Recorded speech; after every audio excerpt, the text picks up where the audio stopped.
हाँ, तो बच्चों आज तुम्हें हम बहुत दिनों बाद पढ़ा रहे हैं। ये देख लीजिए कहाँ से पढ़ाना है। ऑल थ्रू द नाइट लिंचो thought only of his one hope. मिल गया सबको? हाँ, तो इसमें आपको ऑल थ्रू द नाइट लिंचो thought only of his one hope, the hope of God whose eyes as he had seen has been instructed see everything even what is deep in one's conscience। तो जैसा कि आपको पता है, पहले video में हम बता चुके थे, पढ़ा चुके थे कि उसकी फसल ओलों से बिल्कुल बर्बाद हो गई थी। उसको बहुत अधिक निराशा हो रही थी कि आखिर पूरी साल कैसे उसका पेट भरेगा, अगली फसल कैसे बोई जाएगी। बहुत चिंता में डूब गया। तो उस पूरी रात में जब उसे कोई चिंता नहीं दिखी, मतलब चिंता का कोई समाधान नहीं दिखा, तो वो सोचता रहा। तो ऑल थ्रू द नाइट, पूरी सारी रात, ऑल थ्रू द नाइट, पूरे ही सारी रात, लिंचो थॉट, लिंचो ने सोचा, only of his one hope, केवल एक ही आशा। उसके सामने कोई दूसरी आशा नहीं थी, केवल एक ही आशा थी, और वो आशा थी द हेल्प ऑफ गॉड। केवल अब ईश्वर ही मदद कर सकता है, ईश्वर के अलावा और उसकी अब कोई मदद नहीं करेगा। चूँकि वो अकेला रहता था और वो किसी पे भरोसा भी नहीं करता था, ईश्वर के अलावा उसको कोई दूसरा रास्ता नहीं मिल रहा था। तो तब उसने केवल एक ही आशा बची थी उसके पास में, और वो आशा थी ईश्वर से। Whose eyes as he had been instructed, जैसे कि उसको निर्देशित किया गया था बचपन से ही, कहानी किस्सों में बड़े बुजुर्गों से उसने सुन रखा था कि whose eyes, जिसकी आँख है, किसकी आँख है? उस ईश्वर की आँख है। see everything, सब कुछ देखता है। वो ईश्वर सब कुछ देखता है, उसकी आँखें सब कुछ देखती हैं। वो ओमनी प्रेजेंट है, वो सर्वव्यापक है, वो सबके कष्टों को जानता है, सबकी समस्याओं को वो पहचानता है। इस तरीके से ऐसा उसको बचपन से ही सब कुछ सुन रखा था उसने, बचपन से उसका पक्का भरोसा था, समाज ने उसको इंस्ट्रक्ट किया था। तो whose eyes, जिसकी आँखें, comma, as he had been instructed, जैसे कि उसको इंस्ट्रक्ट किया गया था, जैसे कि अब तक उसको निर्देशित किया गया था, जैसा कि उसे अब तक बताया गया था। क्या बताया गया था? सी एवरीथिंग, सब कुछ देखता है। ईश्वर सर्वव्यापक है, सब कुछ देखता है। क्या क्या देखता है? Even what is deep in one's conscience, यहाँ तक वो देखता है कि किसी के कंसाइंस में क्या है। कंसाइंस माने अंतःकरण। अंतःकरण का मतलब है, एक तो ब्रेन होता है और एक भीतर मन के पास में अंतःकरण होता है, जिससे कि निर्णय लिया जाता है, डिसीजन लिया जाता है, भाव जहाँ से शुरुआत होती है, प्रकट होते हैं, वो उस तक को जानता है। किसी के अंतरात्मा की बात तक को जानता है। वो, उसकी आंखें इतनी तेज हैं, इतना दिखाई देता है उसे सब कुछ, कि यहाँ तक के तो किसी के अंदर the core of the heart, दिल के अंतरतम की गहराई में, किसी के अंतःकरण में क्या है, यहाँ तक वो देखता है। ईश्वर की इतनी सर्वव्यापकता है, वो इतना सब कुछ जानता है। ठीक है, यहाँ तक समझ में आ गया? चलो आगे पढ़ते हैं।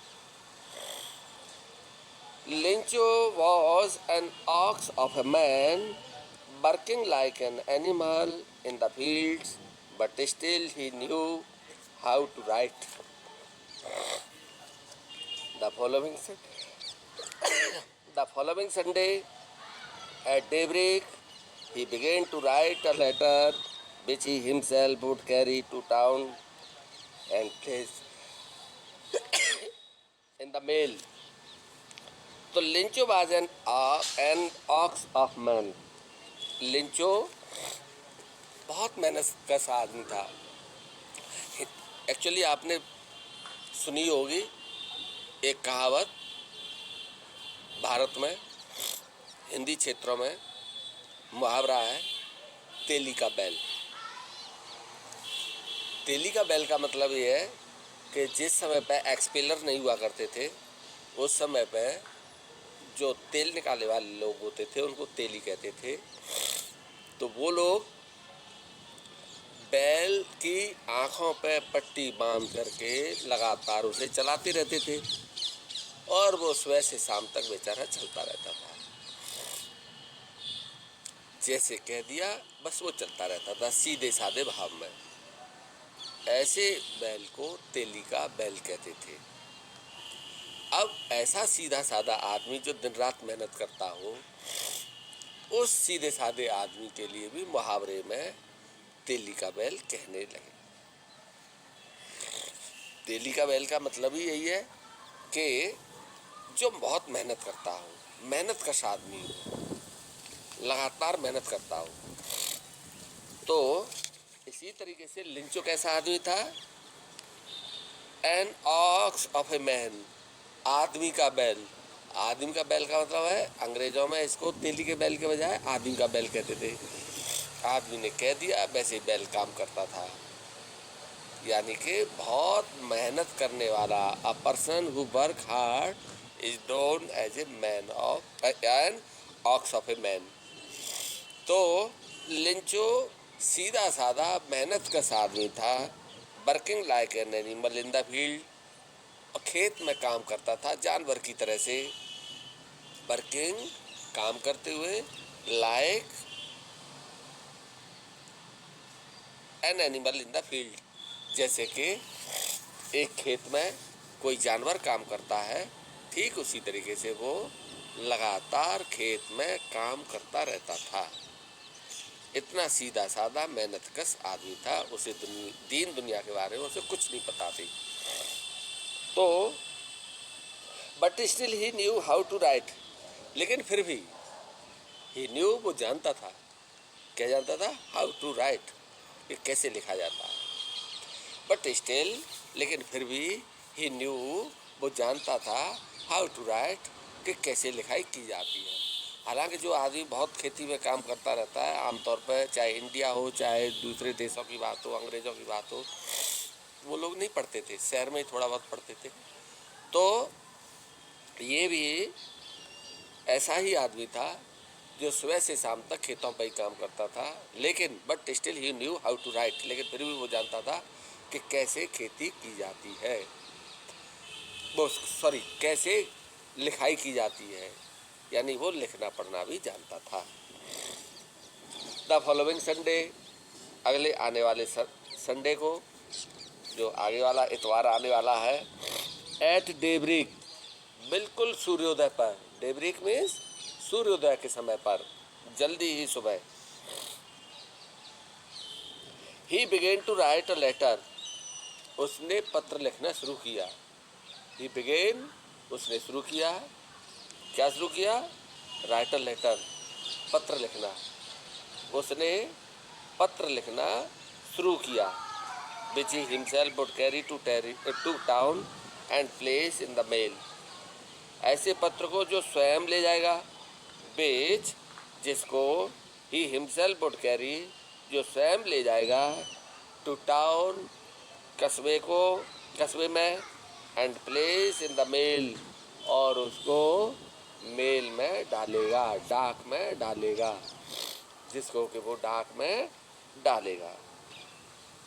द फॉलोइंग संडे, आगे आने वाले संडे को, एट डेब्रेक, डेब्रेक पर, सूर्योदय के समय पर, ही बिगेन टू राइट, उसने शुरू कर दिया लिखना, अ लेटर, एक पत्र, विच ही हिमसेल्फ वुड कैरी, जिसको कि वह स्वयं ले जाएगा, टू द टाउन, कस्बे में, and place in the mail, और इसको उसमें मेल में डाल देगा, डाक में डाल देगा। It was nothing less than a letter to God. और ये पत्र कुछ नहीं था, इट वॉज नथिंग, ये कुछ भी नहीं था, less than letter to God, बस एक पत्र था जो ईश्वर के नाम था, जो कि ईश्वर के नाम था, ऐसा बस एक पत्र था। ठीक है, ठीक है, थैंक यू बच्चों।